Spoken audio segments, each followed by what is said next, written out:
Why is it so hard to change people's political opinions? On other matters, it's relatively easy to persuade people and change their minds. But when it comes to politics, it's as if you encounter a brick wall, a force that you cannot get past that prevents any change.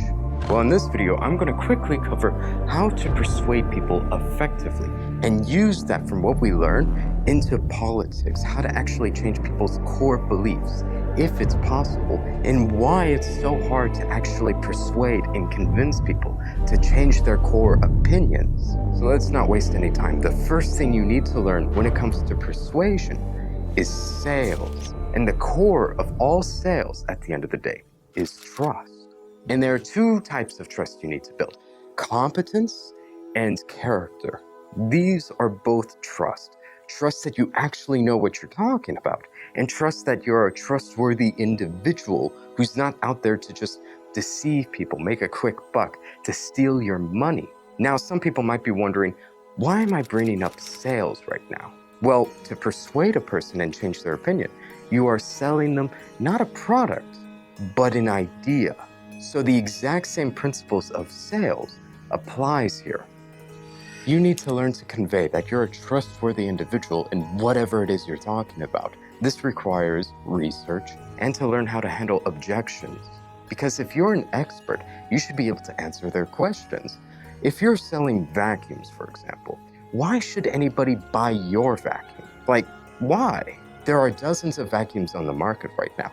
Why is yours special? You really have to convey and show that your vacuum is the best on the market in terms of quality, the price, and how long it will last, or whatever qualities that they're looking for. And you also have to understand what it is you're facing up against. You have to understand your competitors, and you have to understand your own product. Same with ideologies. The next part is trust in the person themselves, their character, their honesty. It could be that you have trust in their competence, but it doesn't mean that they're going to be a trustworthy individual in terms of they're not going to take advantage of you. They're not selling you something that you don't actually need. Because a good salesman, for example, he will know and be able to spot, actually, he doesn't need the $600 vacuum. All he needs is the $60 vacuum. Yeah, I, as the salesman, I don't make as much money, but if I'm a good moral salesman, I'm going to actually help out my customer with what they need. And in order to do that, I need to actually listen to your needs, your desires, and what your problems are. Because at the end of the day, I'm here to resolve your problems. That is the role of a good salesman. A bad salesman is here simply to fill his own pockets at your expense. You cannot trust such individuals. And there's so much I could talk about sales. I could go on about sales all day. I really enjoy these things. I am passionate about it. And I think it's so useful to learn in life. But instead of me going on about it all day, here's a book I recommend you to read. Or maybe I could talk about in future videos. But to reiterate, what you need is trust. Trust that you're a moral, good person, and trust that you actually know what you're talking about. Because it could be that you're a trustworthy person, your character is good, you sincerely believe the things you mean, but it could be you're an idiot. Like, we've all got those people in our lives, right?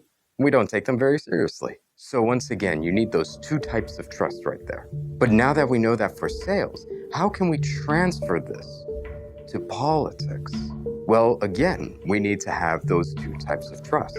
You're competent and you're a trustworthy individual. This means you actually have to do your homework in your free time. If you want to convince somebody of any particular topic, you have to really understand that in depth. And that means you also have to understand opposing ideologies, not just your own beliefs, but truly what the other side believes. Because a problem we have in our society today, I know, society, I said the funny word.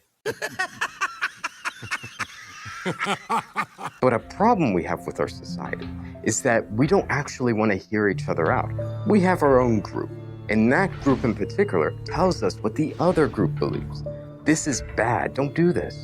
Instead, if you want to actually understand what Group A thinks while you're in Group B, go to Group A and ask them directly what it is they actually believe. Hear it out from the source itself. Don't use weak strawmans of the other side. Both the left and the right commonly do this, and it's a trap. Studying up in your free time will allow you to accurately explain why your own beliefs are correct, while also handling objections from the other side that they may throw your way. So just do a lot of research. And the second, and in my opinion, the more important of the two trusts is having character and good intentions. Like, why is it that you exactly want to change somebody else's mind? Is it to simply win and to dominate, or do you actually care about these people in general? You believe that your ideology, the way you look at the world, is better and will help these people. If that's the case, you will really be able to buy this trust a lot better. But if you simply want to dominate, compete, argue with people, and you simply want to win against them, you're not going to be able to buy this trust. It doesn't exist with you because you don't care about the other person. To have this trust is to actually care about the person in question. A good salesman wants to solve other people's problems. And at the end of the day, if people don't buy your product, which would actually help them, that's their loss. You shouldn't be angry with them. It's not harming you, it's harming them. And if you truly do care about them, this should not anger you, but it should sadden you. And at its core, I think most of us, including myself a lot of the time, we just don't actually care about the person we're talking to in general. We just want to win, we want to compete, we want to have a fun time. It's fun to argue with people, it's fun to name call. Like, let's be honest, it's really enjoyable, but it doesn't persuade people of different beliefs.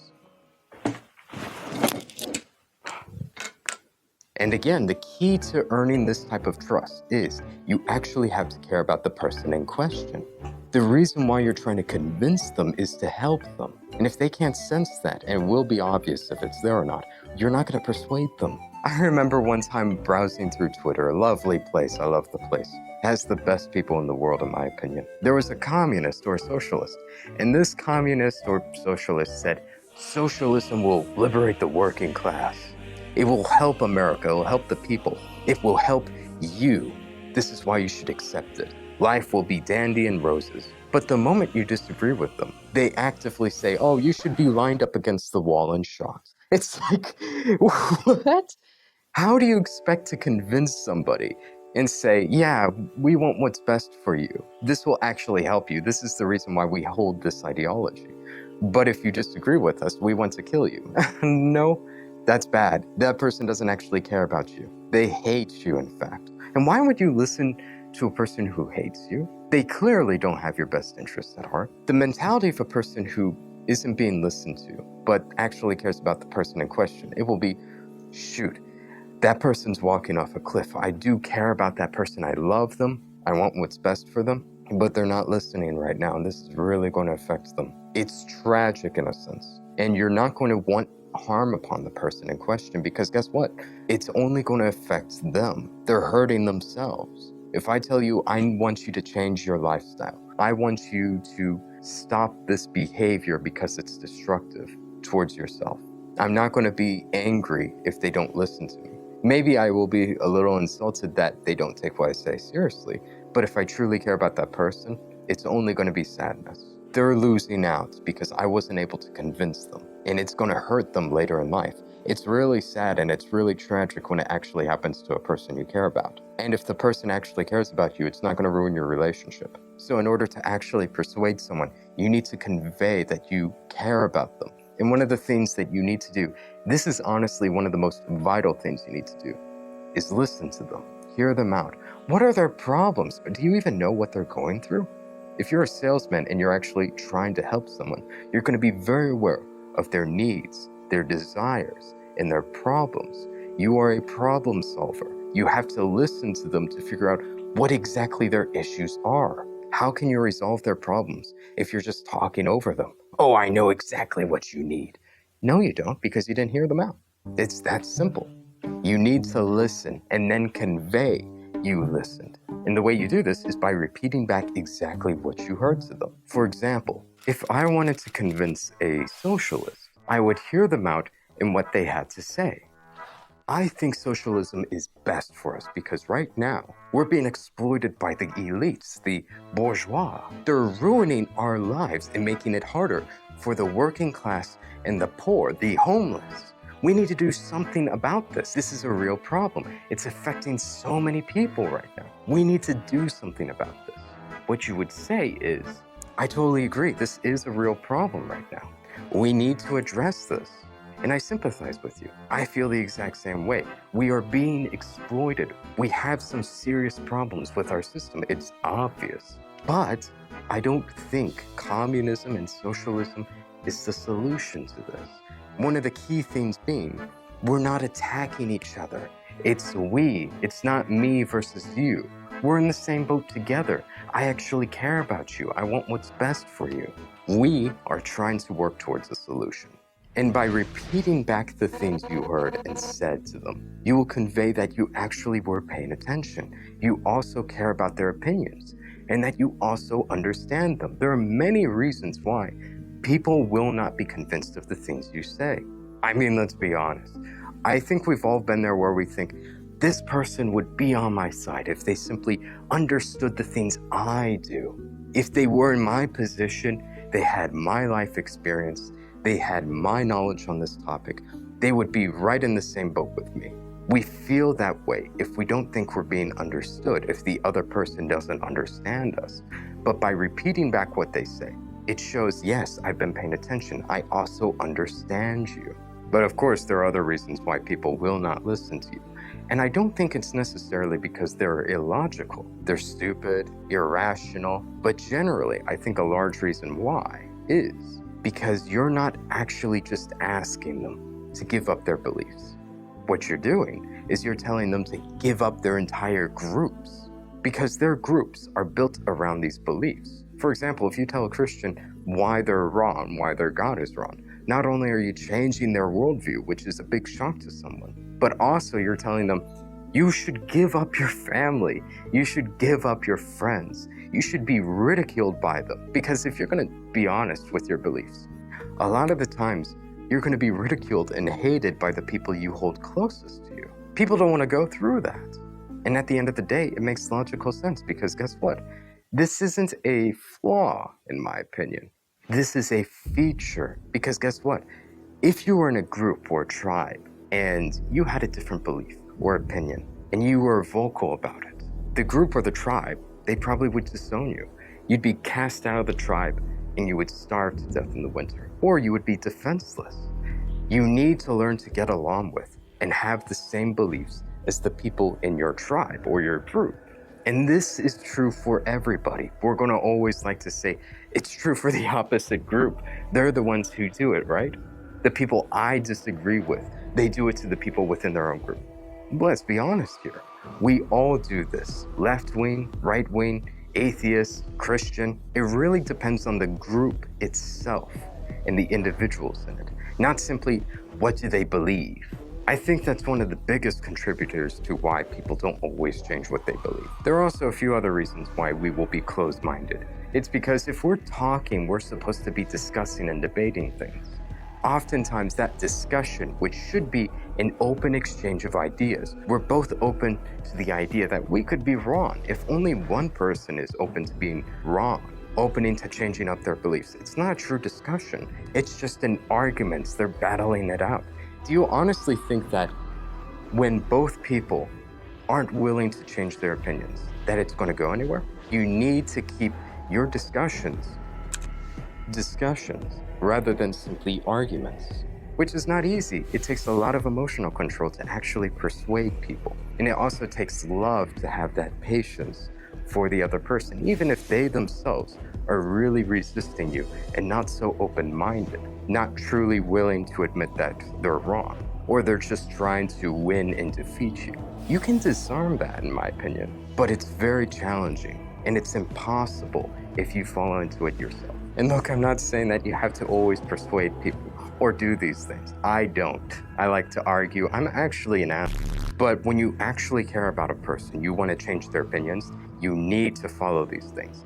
And this video might have not been so polished. I don't think it's going to be as polished because I'm so scattered-brained everywhere. I don't have a script to go by right now. All of this is spontaneous because, well, I'm in a recording area right now.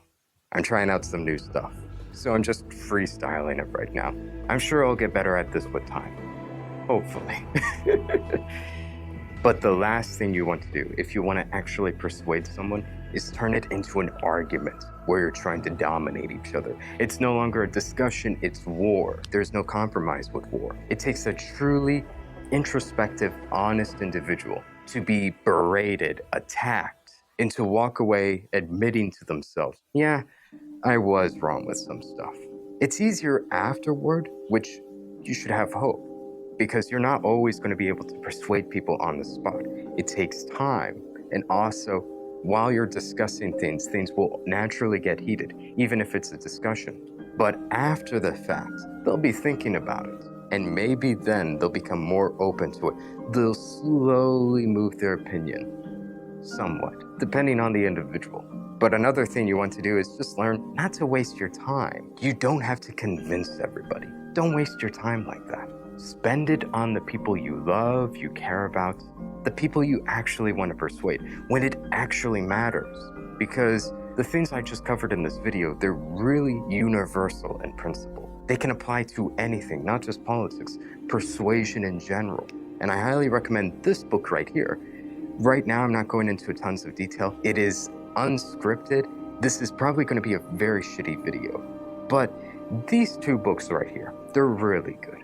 And I covered the bare basics of persuasion and how you can really transfer that into politics. But again, to reiterate, you need to show that you're a competent individual, you actually know what you're talking about, and you need to convey that you actually care about them. Like again, with the communist or socialist instance, you can't be claiming that you have my best interest at heart or that you want to persuade me. You're going to try and persuade me to your ideology when the moment I disagree with it, you want death upon me. No, that's a horrible example of how to persuade people. It is exactly what you don't go by. You offer your advice, you offer your ideology. If they don't eat it, that's their loss. And truly, you should feel sad for them because they're losing out. This really could help them. It's the truth. You're not being harmed by it. People will cope and they'll say, it actually does affect us all on an individual level. If one person has this certain bad behavior, it's going to contaminate everybody else. For the most part, no, it's very small. And I think that's an excuse to become very angry at people, to lash out at people. You're making society bad for us. Now I'm going to release all this pent-up anger and hatred on you. I think it's a cope, it's a lie. You're deceiving yourself and giving yourself an excuse to be angry at people. And I hope this helps you. It's a very unorganized video, new style, honestly kind of lazy of me, but it just took so long to set everything up and to get it all working. And if you enjoyed this video, feel free to let me know what you think. I'm going to try and improve upon this.